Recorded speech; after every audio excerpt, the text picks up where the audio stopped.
welcome to Turn the Page, the official podcast of the Syosset Public Library.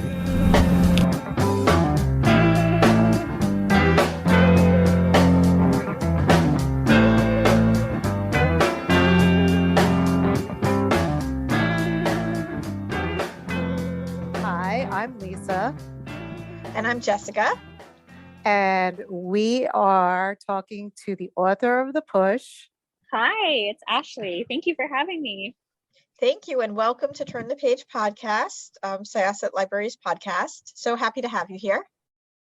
Oh, it's a pleasure to join you guys. Thank you. I read your book back in January when it first came out, and I loved it, and I recommended it to everybody, and I was so obsessed with it that it was a little scary how much I loved your book. And it's just an honor to talk to you because there's so many questions that I have, but I just want to say that it must be really exciting to have this book be picked for Good Morning America, which gave it a little bit more of a push, no pun intended. And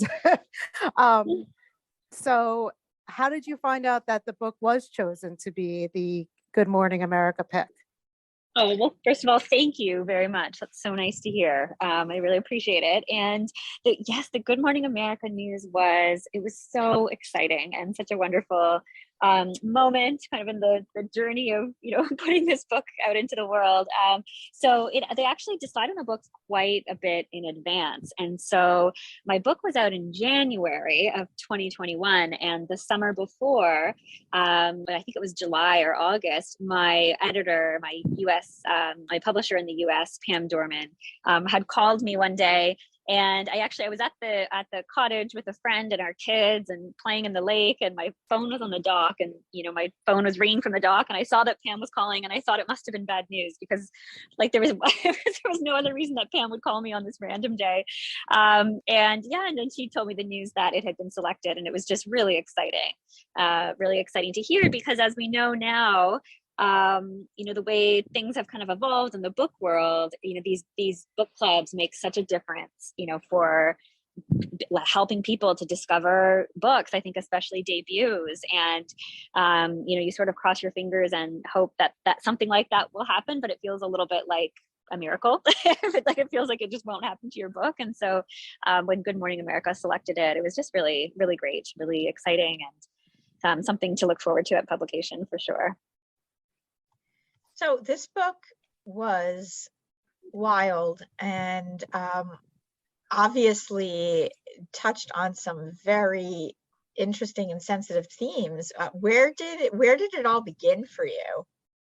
Yeah, it's funny. It was never my intent for it to turn out, in the way that it did, and that it is a very sort of intense book that touches on some darker, more serious themes. But I think where it began, I'd always had a real interest and sort of like an obsession in the idea of motherhood. Although I wasn't always sure that I wanted to be a mother myself, but my obsession or sort of curiosity was more about, why women choose to become mothers, and how does it actually change your life? How does it really feel? And I was always very aware, I think even as a younger person, about the fact that not all women, were meant to be mothers or wanted to be, and not all women who became mothers, were happy about that decision. I knew that there must be, this sort of regret in there somewhere. I could just always tell that it was, messier than what society sort of had shown us, and was always sort of interested in reading books and that sort of thing about motherhood.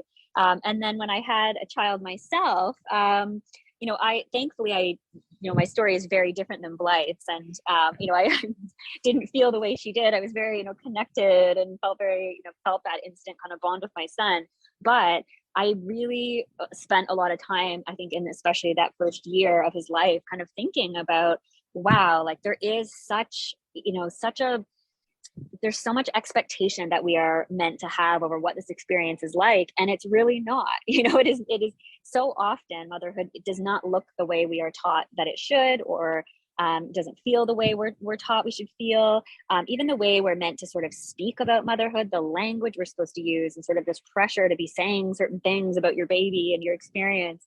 And I could kind of see around me, even in the friends I had that were all having their first children, around the same time, there was just this disparity there. It was just a strange experience. And I really wanted to write about that. I think that's really what was on my mind. And I wanted to explore one woman's experience of motherhood, when it turns out to be nothing, like what she was told it would, or what she hoped it would, or how she was meant to feel. And I think I also, I started writing when my son was 6 months old. So I was really in the throes of it all at that time, the extreme sleeplessness and, a lot of that self-doubt, like, am I doing the right things? And am I feeling the way I'm supposed to feel? And, all of that, I think, was just really intriguing for me to explore all of that on the page, through this book and through the character of Blythe. And so that's kind of how it all began. And it did get, darker and darker sort of as I was writing.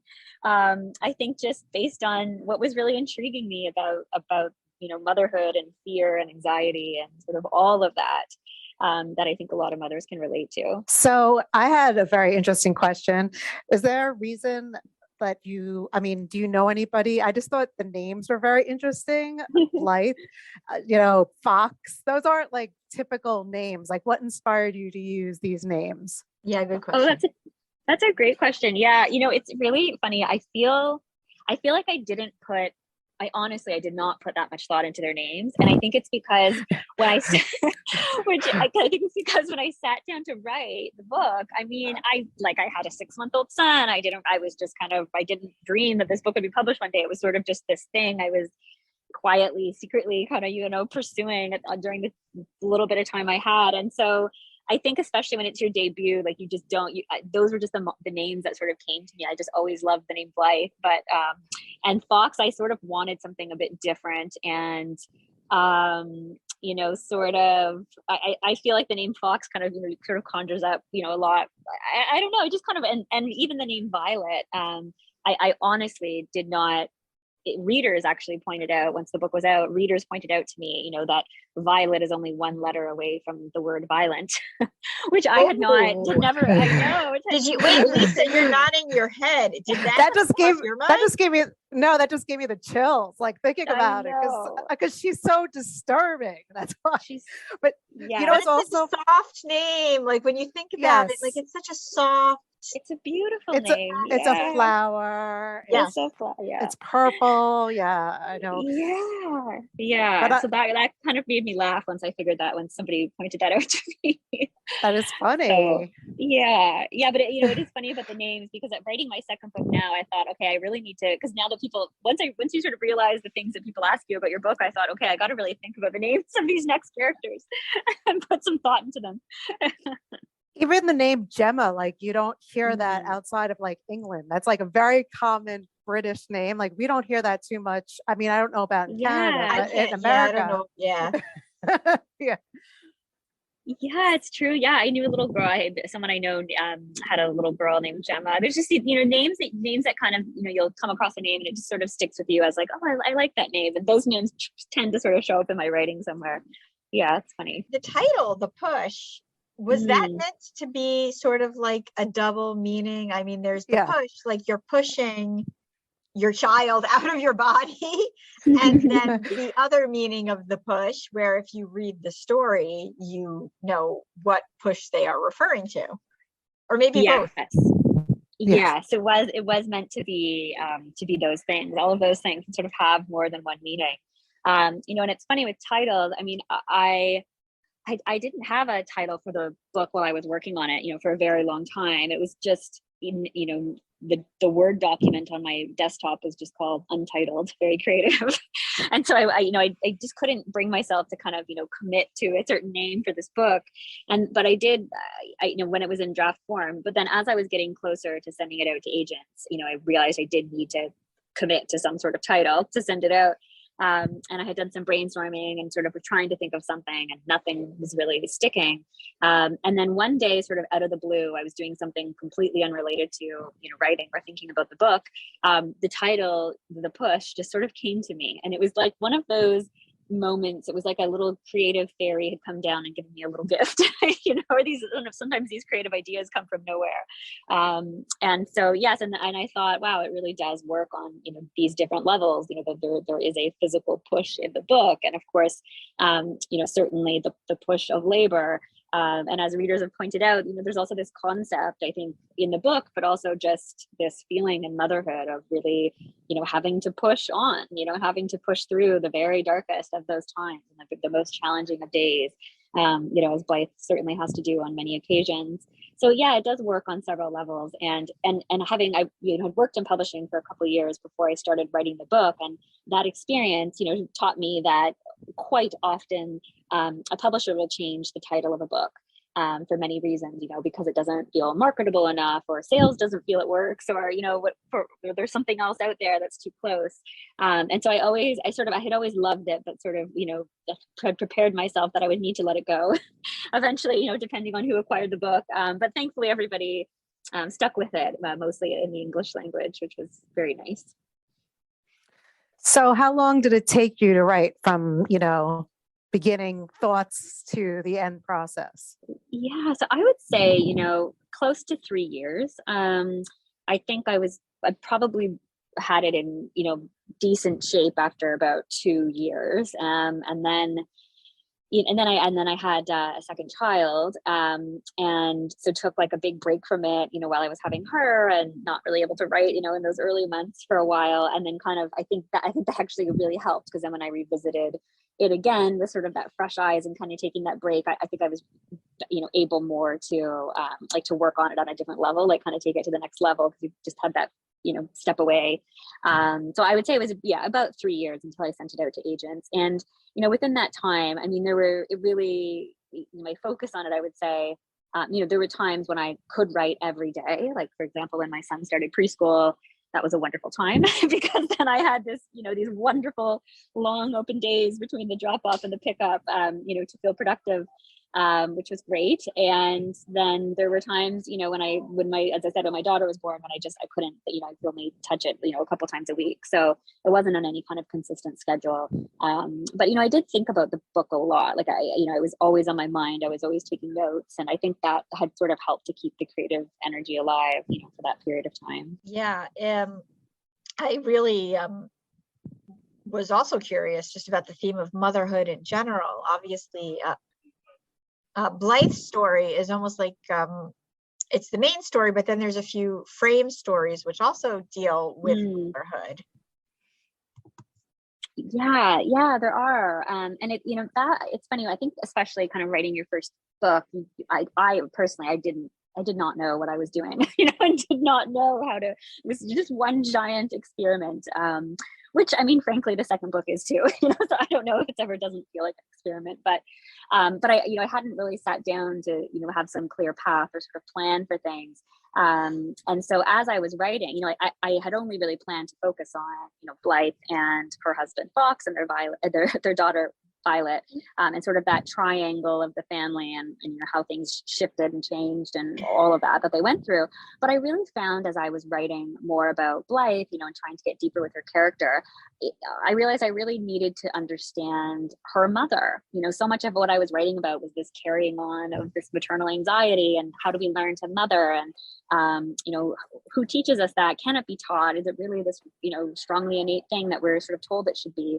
And so the more I thought about Blythe's mother, I realized I really wanted to write about her. I didn't just want Blythe kind of, telling us, sort of in this, very clear secondhand way, like, what her mother was like. I wanted us to see glimpses or these sort of vignettes of what her mother's life was like. And then I kind of had the same sort of feeling as I was writing more about her mother, whose name is Cecilia. I really wanted to learn more about, who Cecilia's mother was and who Blythe's grandmother was. And then so the character of Etta was sort of born. And then before I realized it, I was, sort of writing this more of a multi-generational story in a way, so that we could see these different experiences and how that maternal energy is kind of, passed down through the generations. And then it was really a matter of, I think we're working a lot in revisions and a lot with my editors too, about how to present that in a way that felt like it really fit the book and in a way that would really be satisfying for readers. And so that backstory of those women, took a few different forms over the different revisions and different editing phases. But in the end, I was really happy with how it ended up to sort of be. One of my editors said it was sort of like this dark fairy tale, that kind of runs through the background of the book, reading about the mother and grandmother. And so that felt right to me. So one of the reviews, it was Publishers Weekly, called it bad seed suspense. Do you agree with that take? Yeah, I think so. I mean, yes, I think, it's interesting. I mean, we sort of seen, there are books that have covered this kind of theme or that topic, that idea of, a child having evil in them, or being capable of evil, or, being, a mother kind of having that really fraught, terrifying experience with a child. And I think where it comes from is that sort of I think that fear is so natural, in a lot of us. I think a lot of it starts even from the time a woman finds out she's pregnant. It's like there is, at least there was for me, and a lot of people I know, sort of that little niggling worry, in the back of your head, like, is this going to go as I think it is? Is this going to turn out okay? And I think that can kind of grow and grow. And we sort of do kind of have to convince ourselves that, it is going to go well, that we are going to love being mothers, and that we are going to love our children, and, and that we are going to like our children, that they are going to be people, to be that we respect, and, we're putting good humans into the world. Like, that's sort of what you tell yourself, that the experience that you're going to have. And if you didn't feel guaranteed of that, many of us would never have children, but of course that's not reality, that is not always reality for everybody. So I think that's why maybe that's so intriguing. And of course there are books, there is The Bad Seed, which I actually have never seen or never read, of course the wonderful Lionel Shriver book, We Need to Talk About Kevin, which just is, phenomenal, very literary take on that concept. Yeah. If I remember the Bad Seed movie from like the 50s, or was it the 40s? The 40s or the 50s, there was a very light suggestion that there was almost like a familial predisposition to violence. Yes. In that one too, if I remember, her mother was adopted, and her grandmother might have been, a spoiler alert, capable of murder as well. So now I'm thinking back to that time, although maybe I'm thinking of a different movie, but I'm fairly sure that was The Bad Seed. But I think that one of the things that your book does really well, and there's been a few books in the last few years, there was actually a really good article, I think, on BuzzFeed by, was it Ariana Revellini, who talks about 3 books that came out around the same time, and it was yours, it was Little Bandage Days, and The Upstairs House, that all kind of deal with motherhood, anxiety, and postpartum psychosis or depression, or bonding with children in different ways. And I wonder, do you feel that why do you feel like now is like a time to really start talking about these themes? Yeah, that's so interesting. I mean, I think so. I feel like you're right. There really is. I mean, I think when this sort of this domestic suspense, or sort of that domestic noir category, became a lot more popular, or sort of had this resurgence, like around the time of, Gone Girl, and, Girl on the Train, and maybe, I don't know how many, I think, Girl on the Train came out maybe like 2015 or 2014 maybe, but there was really, I think, a lot of the focus was on the marriage, and this idea of like the domestic relationship of that marriage, or like a couple, and then it seemed to sort of evolve to be very focused on motherhood. After that, it was sort of like the next kind of pivot of what those kind of books were looking at, And there's been such incredible books. Like one of my favorites is The Perfect Nanny by Layla Slimani, which is just a wonderful, chilling, gripping read that looks at that as well. Or Helen Phillips has a book called The Need, which is also just a really fascinating kind of look at that space. So I think that there is an appetite for it. I mean, I think just demonstrated even just by the books that our publishers are buying and people are reading and talking about. And, I don't know what sort of, one of the contradictions there, I think, is that, I think that there, even, we've come, society has sort of, come so far in terms of women's place in society and, all of that, but motherhood remains sort of this one space where I think there are still so many taboos, and there's so much shame attached to, an experience of motherhood that falls outside of the norm, and there's not a lot of, I don't think, like honest dialogue or conversation around not liking motherhood or really regretting the decision to become a mother or not liking your child. Like those are all very, difficult topics that are filled with a lot of judgment.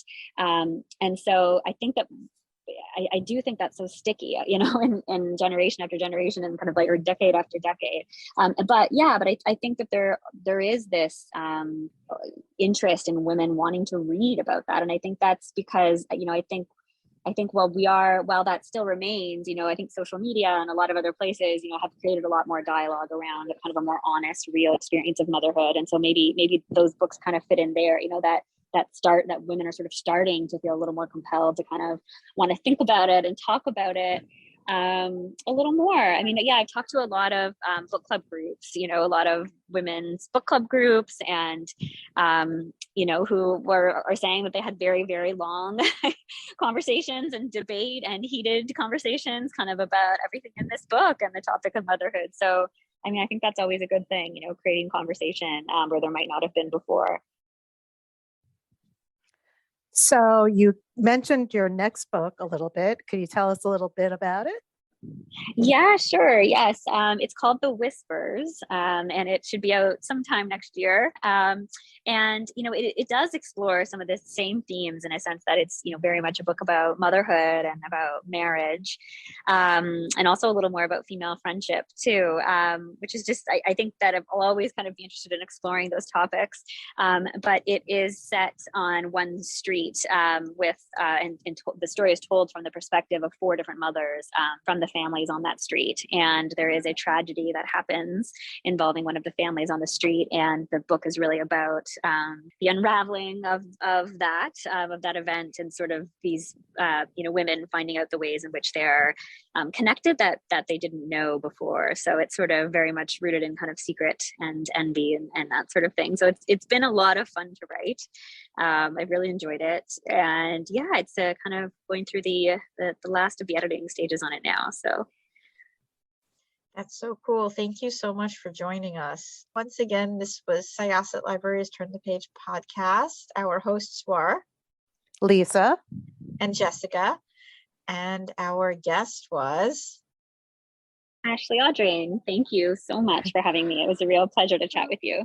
Thank you so much. And we are going to close this chapter of Turn the Page. It's time to close this chapter of Turn the Page. Join us for the next episode.